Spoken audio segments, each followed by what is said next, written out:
Saudara-saudari terkasih, pernahkah kita memperhatikan bagaimana seorang pengrajin membuat sebuah gerabah? Segumpal tanah liat yang awalnya tidak berbentuk, perlahan-lahan diputar, ditekan, dibentuk dan disempurnakan hingga menjadi sebuah perkakas atau benda yang indah dan berguna. Semua itu membutuhkan waktu, kesabaran, dan kerjasama antara tangan pengrajin dengan tanah liat yang dibentuknya.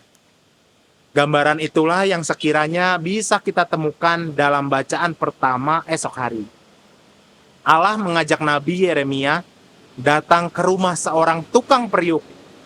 Di sana Yeremia melihat bahwa ketika bejana yang sedang dibuat tidak berhasil, tukang periuk tersebut tidak membuang tanah liat itu. Ia justru membentuknya kembali hingga menjadi bejana yang baru. Melalui pengalaman sederhana itu, Tuhan menyatakan bahwa ia pun bertindak hal yang serupa terhadap umatnya. Allah adalah pribadi yang tidak pernah berhenti membentuk kehidupan manusia.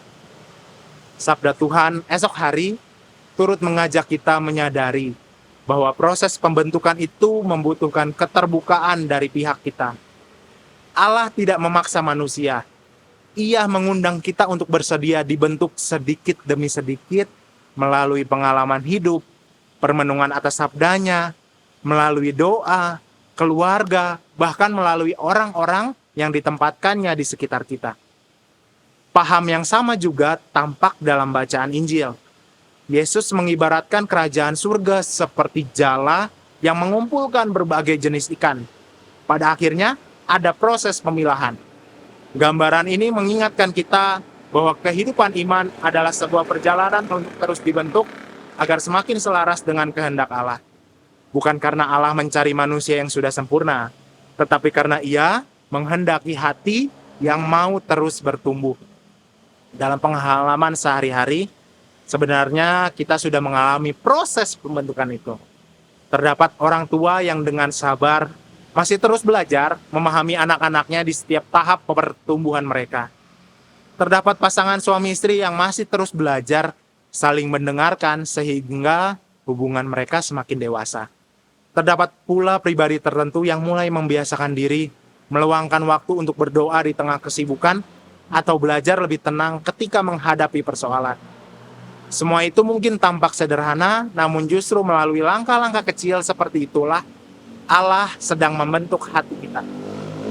Maka, melalui sabda esok hari, semoga kita semakin memiliki hati yang terbuka untuk dibentuk oleh Allah.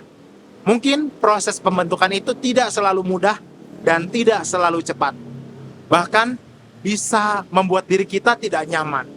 Akan tetapi percayalah bahwa Allah adalah tukang periuk yang penuh kasih.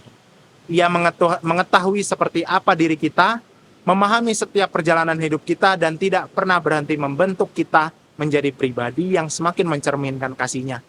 Marilah kita dengan rendah hati menyerahkan hidup kita dan membuka hati kepada Allah agar setiap harinya kita mau dibentuk dan semakin bertumbuh menjadi pribadi yang dikehendakinya.